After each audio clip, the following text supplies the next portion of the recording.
నేను మీ కాజు. Welcome back to it's my రాజధాని.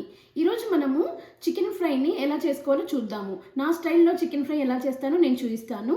అందరూ చాలా రకాలుగా చేసుకుంటారు, బట్ ఈ స్టైల్లో చేసుకుంటే ఎప్పుడు ఒకటే టేస్ట్తో చాలా బాగుంటుందండి.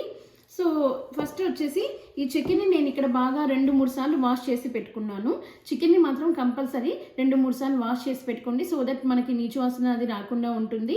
వీలైతే మీరు కొంచెం ఉప్పు, కొంచెం నిమ్మకాయ వేసి కడిగి పెట్టుకోండి, అప్పుడు చాలా బాగుంటుంది. సో మొదటైతే మనం కొంచెం ఉప్పు, లైక్ చూడండి మీకు టేస్ట్కి తగినంతగా, నేను ఇక్కడ కొలతలేం సరిగ్గా చెప్పట్లేదు, ఐ మీన్ టేబుల్ స్పూన్ అట్లేం చెప్పట్లేదు. మీరు ఎంత తింటారో అంత, కొంతమంది తక్కువ తింటారు, కొంతమంది ఎక్కువ తింటారు కదండి. సో దాన్ని బట్టి నేను చెప్తున్నాను, మీరు ఎంత తింటారో దానికి తగ్గట్టుగా చేసుకోండి. తర్వాత ఇది 1 టేబుల్ స్పూన్ అంత కారం వేసుకుందాము. ఇప్పుడైతే కొంచెమే వేసుకుందాం, ఎందుకంటే తర్వాత మళ్ళీ మనం మసాలా చేసుకుందాం, ఫ్రెష్ మసాలాతో చేసుకుందాం. గరం మసాలా ఎలా ప్రిపేర్ చేసుకోవాలో నేను చూపిస్తాను. సో అలా చేస్తే ఇది చాలా మంచి రుచికరమైన టేస్ట్, మంచి సువాసన కూడా వస్తుంది. సువాసన ఇన్ ద సెన్స్ మంచి ఆరోమాటిక్ స్మెల్ వస్తుంది. తర్వాత కొద్దిగా పసుపు వేసుకోవాలి, తర్వాత కొంచెం ఆయిల్ వేసుకోవాలి. వేసుకొని దీన్ని మ్యారినేట్ చేసి పెట్టుకోవాలి బాగా కలిపి. సో ఒక మినిమం మ్యారినేషన్ 30 మినిట్స్ చేసుకోవాలండి. లేదా మీకు టైం ఉంటే ఇంకా 1 అవర్ 1.5 అవర్ చేసుకున్నా కూడా బాగుంటుంది. నేనైతే ఈరోజు 30 మినిట్స్ మ్యారినేట్ చేద్దాం అనుకుంటున్నాను. సో ఇలా మంచిగా కలిపేసి ఒక 30 మినిట్స్ అలా పక్కన ఉంచుదాము. సో ఈ పద్ధతులు పర్ఫెక్ట్, మీకు చికెన్ ఫ్రై కావాలంటే ఈ పద్ధతి ఫాలో కండి, పర్ఫెక్ట్ రెసిపీ మీకు వస్తుంది. వీడియోని ఎక్కడ స్కిప్ చేయకుండా చూడండి, సో దట్ మీకు నేను ఎలా చేశాను అలా చేస్తే మీకు మంచిగా వస్తుందన్నమాట టేస్ట్. ఇక్కడ నేను ఇది 1 కోడి తీసుకున్నాను. 1 కోడి ఇక్కడ 1 కిలో కన్నా ఎక్కువేమి ఉండదండి. వాళ్ళు మళ్ళీ దీంట్లో అన్నీ తీసేస్తారు, ఐ మీన్ ఆ లివర్, రాతి గుండెకాయ అంటాం కదా మనం, గిజెడ్ అవన్నీ తీసేస్తారు. సో ఇలా మ్యారినేట్ చేసుకొని పక్కన ఉంచుకుందాం. స్టవ్ ఆన్ చేసి ఒక కడాయిని పెట్టుకొని అందులోకి ఒక 5 టేబుల్ స్పూన్ ఆఫ్ ఆయిల్, ఇది ఫ్రై కదా మనం చేసుకునేది, సో కొంచెం ఆయిల్ ఎక్కువ వేసుకుందాము. 5-6 వేసుకుందాం. యా, చూడండి ఆయిల్ ఇంత తీసుకోవాలి. తీసుకున్న తర్వాత ఆయిల్ కొంచెం వేడెక్కాక కొంచెం 1/2 టేబుల్ స్పూన్ ఆఫ్ జీలకర్ర వేసుకోవాలి. వేసుకున్నాక అది చిట్టపట్టలాడిన తర్వాత 2 పెద్ద సైజు ఉల్లిపాయలను తీసుకుంటున్నానండి నేను ఇక్కడ. ఎందుకంటే ఈ ఉల్లిపాయలు ఎక్కువ తీసుకుంటే గుజ్జు మంచిగా వస్తుంది.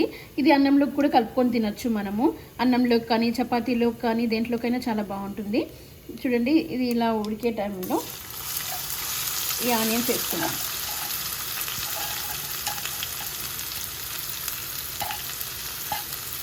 ఆనియన్స్ వేగడానికి మనం కొంచెం ఉప్పు వేసుకోవాలి, కొంచెం ఒక చిటికెడంత ఉప్పు వేసుకోవాలి. ఎందుకంటే మనం ఆల్రెడీ చికెన్లో వేసుకున్నాం కదండి, చూసి వేసుకోండి. కొంచెం ఉప్పు వేసుకున్న తర్వాత దీన్ని కొంచెం కలుపుకోవాలి, సో దట్ మనకి ఇది బ్రౌన్ కలర్ వచ్చేలాగా బాగా ఆనియన్స్ మాత్రం మంచిగా వేగనిద్దాము. వేగితేనే మంచి బ్రౌన్ కలర్ వస్తుంది, టేస్ట్ కూడా చాలా బాగుంటుంది.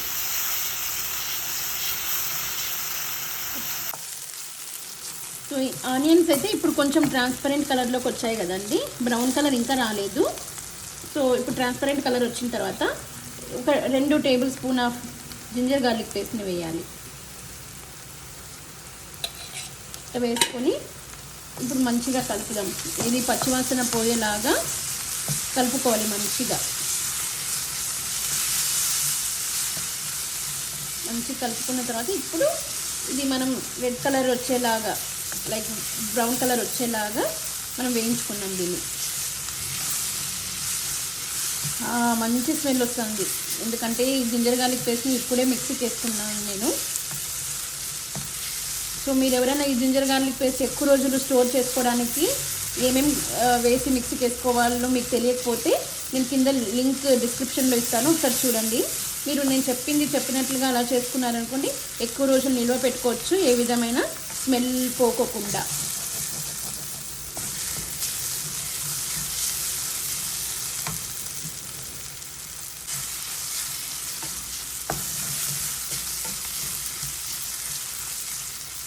ఇలా వేగాక ఇప్పుడు మనం మ్యారినేట్ చేసుకున్న ఈ చికెన్ని దీంట్లోకి వేసి కలుపుదాం. కొంచెం ఒక 2 నిమిషాలు ఇలా ఈ onion and ginger garlic paste అంతా ముక్కలకి పట్టేలాగా ఇలా బాగా కలుపుకోవాలి.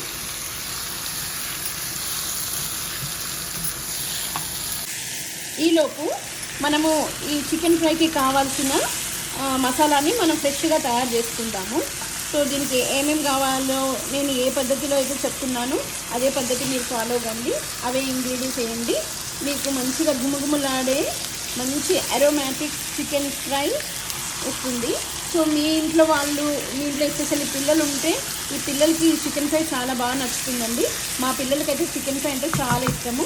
వాళ్ళు గ్రేవీ కర్రీస్ కన్నా కూడా ఫ్రైలే బాగా ఇష్టపడతారు. ఇప్పుడు మనం ఒక మిక్సీ జార్ తీసుకొని అందులోకి ఒక 2 ఇంచుల దాల్చిన చెక్క తీసుకోవాలి.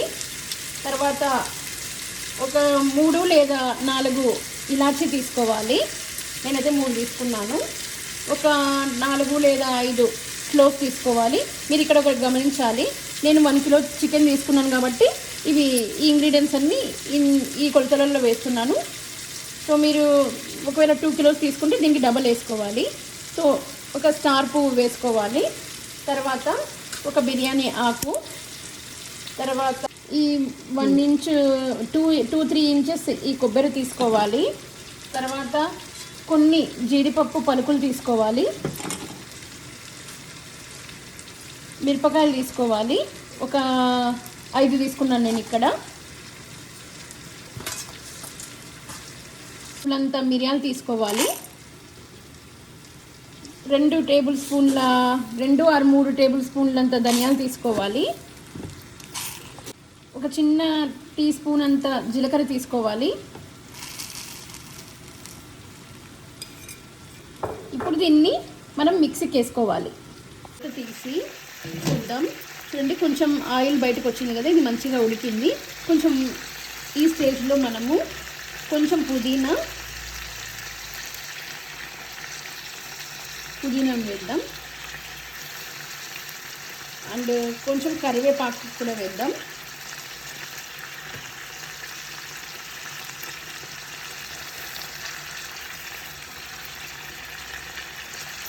అండ్ కొంచెం కొత్తిమీర వేద్దాం.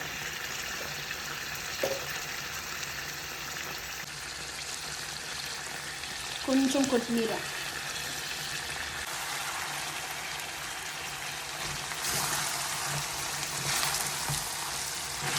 ఒక 2-3 నిమిషాలు కలుపుకుందాము. చూడండి, మసాలాని ఇలా ఫైన్ గ్రైండ్ చేసుకున్న తర్వాత ఇప్పుడు ఇందులోకి వేసుకుందాం.